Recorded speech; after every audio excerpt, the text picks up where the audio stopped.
My name is Joseph Malone, and today I'm going to be talking to you guys about the war in Iran. Um, I actually just published a book I would like to showcase for just a second. This is really a great book if you want to know the history of the conflict, um, get to understanding who is accountable for the war, and also think about some of the potential outcomes of what could happen as a result of this war. What I want to do today, though, is I want to talk about two things. I want to talk about why the conflict matters, and then B, I want to talk about what I think this all means for the world. So I'm filling in like basically two components of my book. And then if you want the meat and potatoes of the book, then you'd have to go and read the book. So, um, number one, what I think this conflict is very important. Um, on the fact that on one basis, we're confronted with the realities of this war every day. And what I mean by that is, on one account, whenever you go to the gas station, you're confronted with this new reality of very high gas prices. And we saw, a month and a half ago, gas prices were relatively low. Here in Texas, where I'm located, you can get a gallon of gas for about $2. Okay. Um, Now, that's not the case. I think last time I filled my car up, it was almost $4 for a gallon of gas. So double what I was paying just to fill up, my vehicle. Another thing that we got to take into account is um, right now, everything's already super high. There's already a lot of inflation built into everyday prices of things, and high gas prices do not help that reality. The reality is, as this war continues, and it is my belief that it will continue for a period of time. Anybody that's thinking that this is going to be, believing what the media and our president is saying in regards to, oh, this is going to be a short war and we're going to go in and we're going to be done. Let me just tell you, as somebody who has studied one war outside of this one in history, World War II, they always say that World War One. They always said to me, "Oh, we're going to be done with this war in 3 days." They say that. I mean, even you go take a look at what Putin said at the beginning of the Russia-Ukraine, where he said we're gonna defeat Ukraine in a week.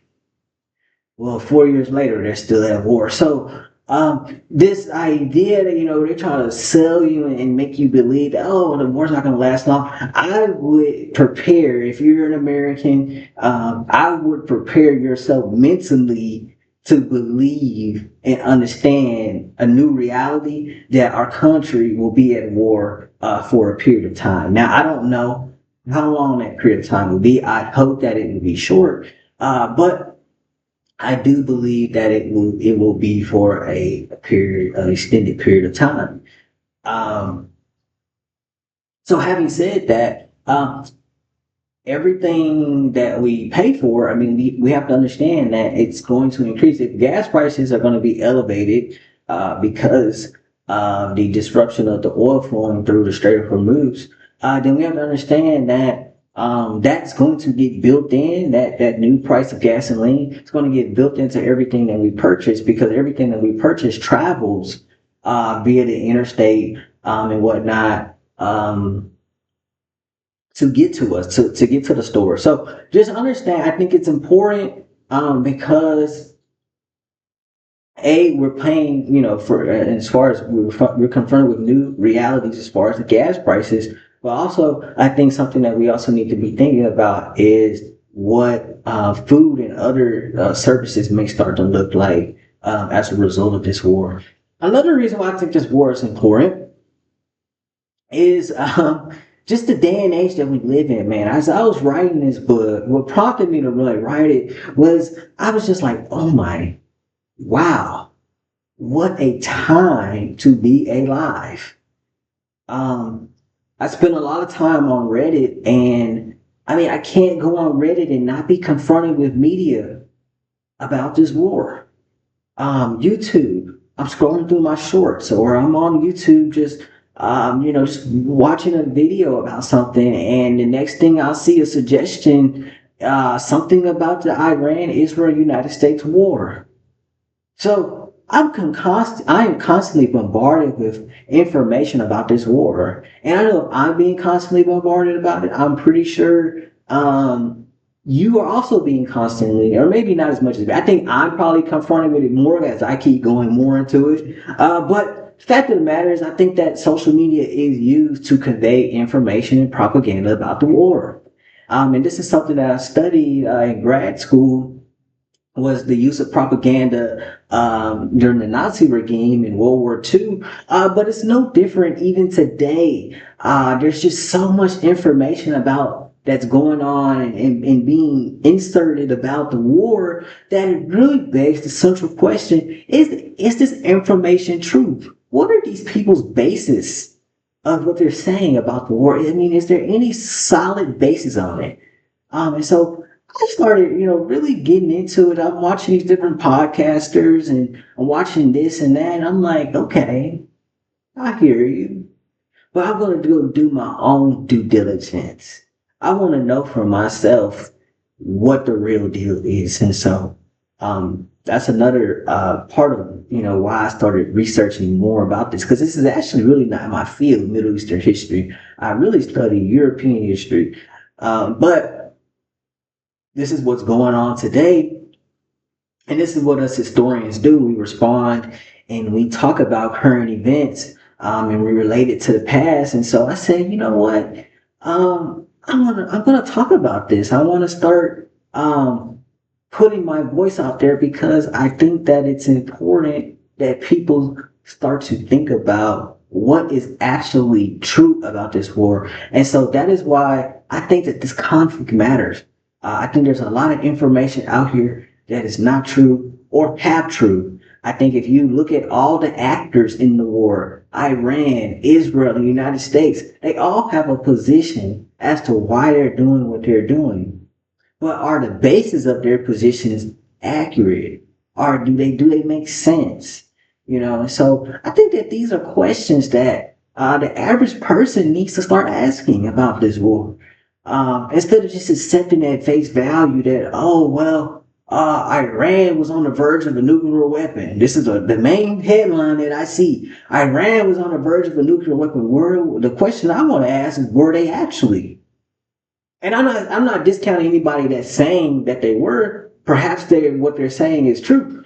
But I want to know, what is your evidence to support that claim? You can't just blanketly accuse somebody of doing something and having malintent, without being able to back it up and support your claim. And so that's actually something else I talk about in the book, is the evidence that supports their position. And there is some evidence to point towards the position that Iran, they were not on the verge of producing a nuclear weapon, but they were enriching uranium up to levels that would allow them to potentially build a weapon at some point. They hadn't reached a level where they could, but they were enriching uranium. And so, some people could say, well, that is a cause for concern. Well, why are you enriching uranium if you say that your nuclear program is supposed to be this such peaceful program?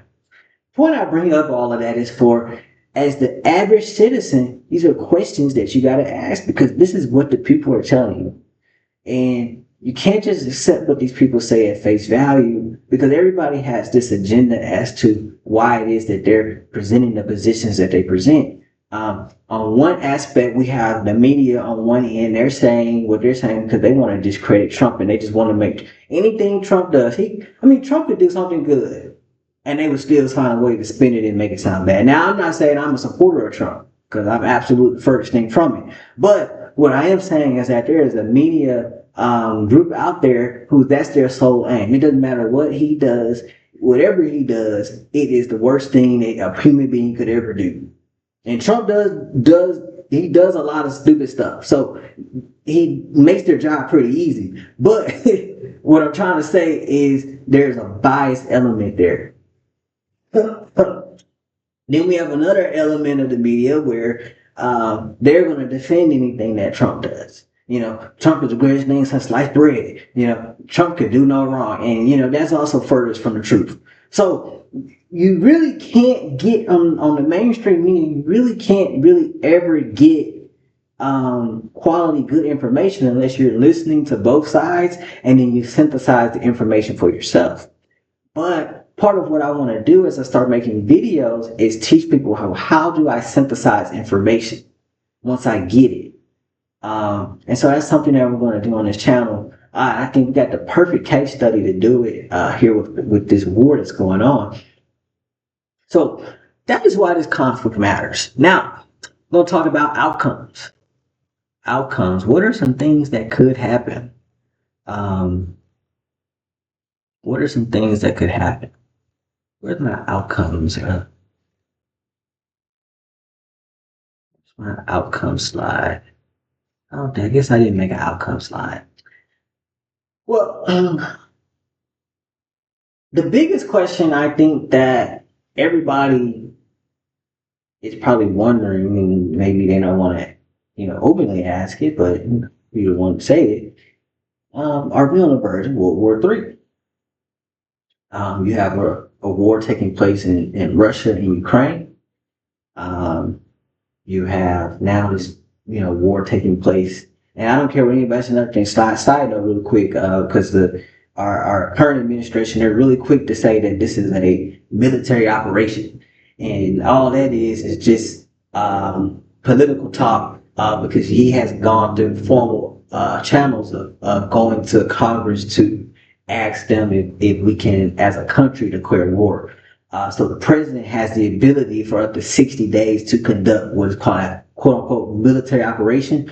But let's not get conflated in the verbiage that's being used. We need to understand that this is a war, okay? Anytime you go drop bombs on another country, that's an act of war, and we can't take that and understand that in any other context than just that. It's a war, okay? But big question people ask, well, are we on the verge of World War III? We got the war in the Middle East, we got the war in Europe, we got all these different geopolitical things going on. We got China talking about, they may want to take Taiwan.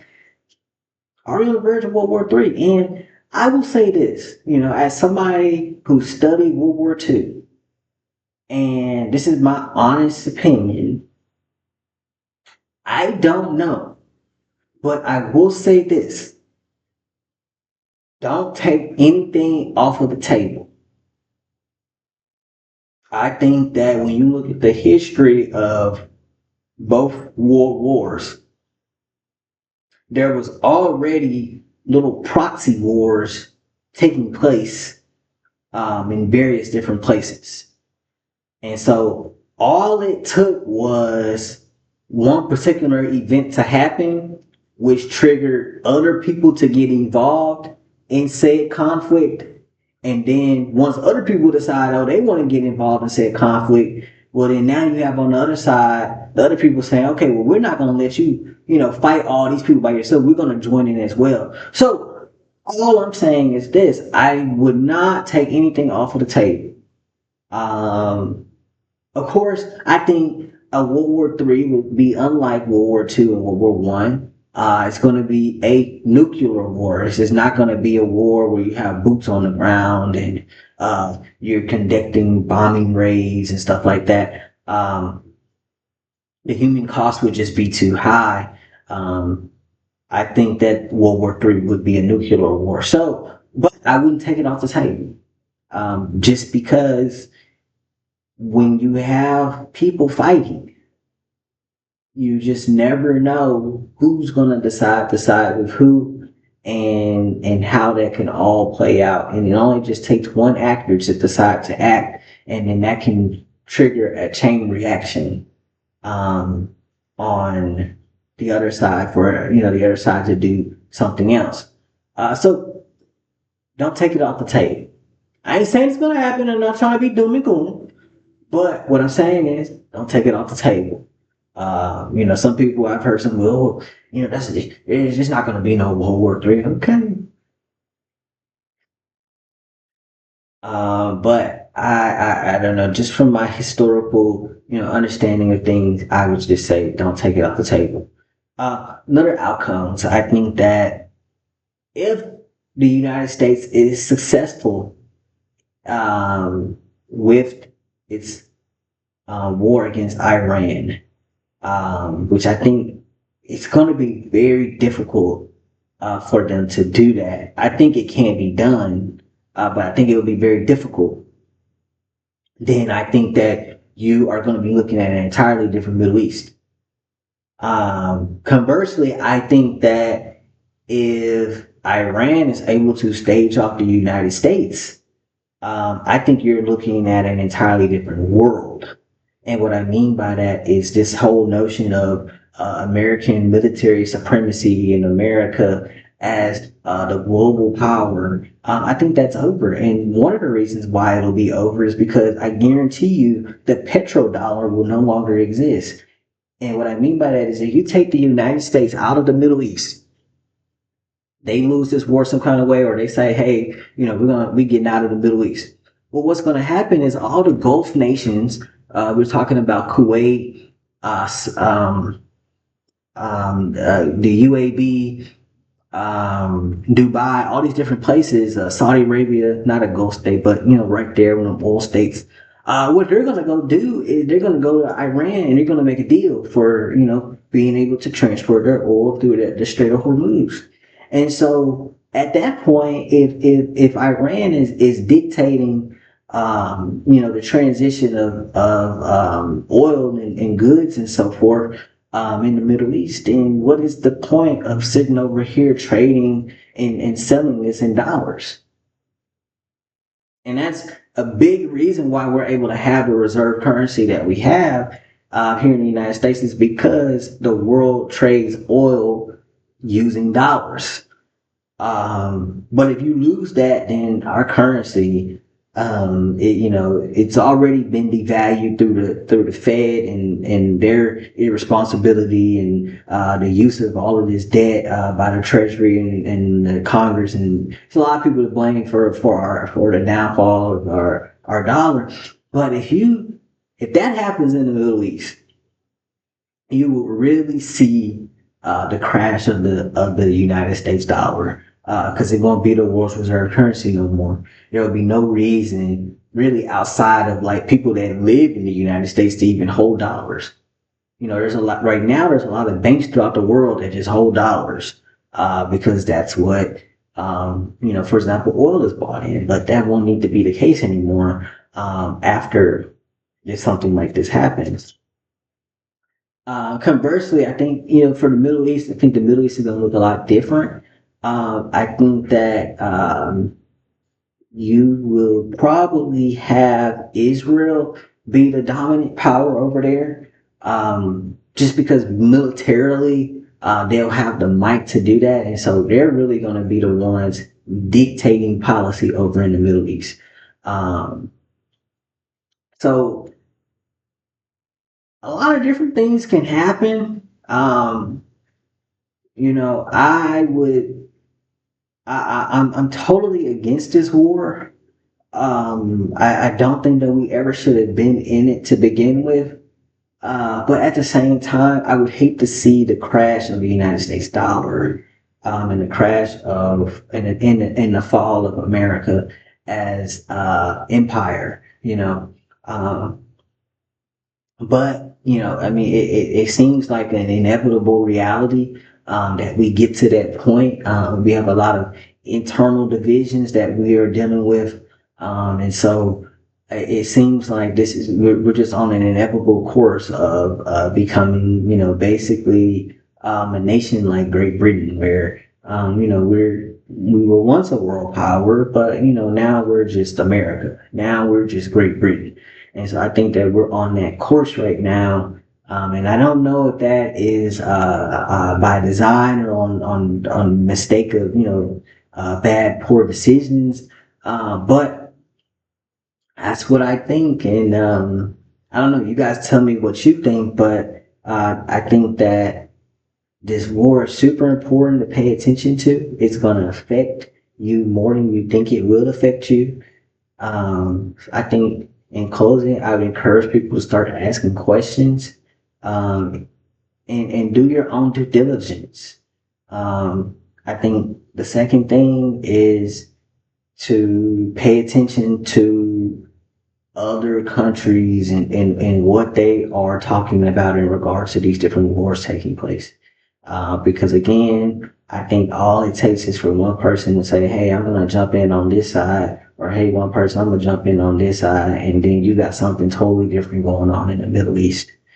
So also, lastly, I would encourage you, you really want to know the origins of the book. I mean, the origins of the war and get to that question of, well, was Iran actually on the verge of a nuclear weapon? I encourage you to go and read my book. It's not a long book. It's only 40 pages, 40, 50 pages. It's not long, very easily written, easy to read. But I do answer that question in a book, and talk about it a little bit more than I did today. So with that being said, I'm going to be posting some more videos. I'm actually going to interview my dad. He's somebody that keeps up with current events as well. So I'm going to interview him at some point this week and get his take on everything. So be sure to stay tuned for that. Until the next time, my name is Joseph Malone, and I'm out. Peace.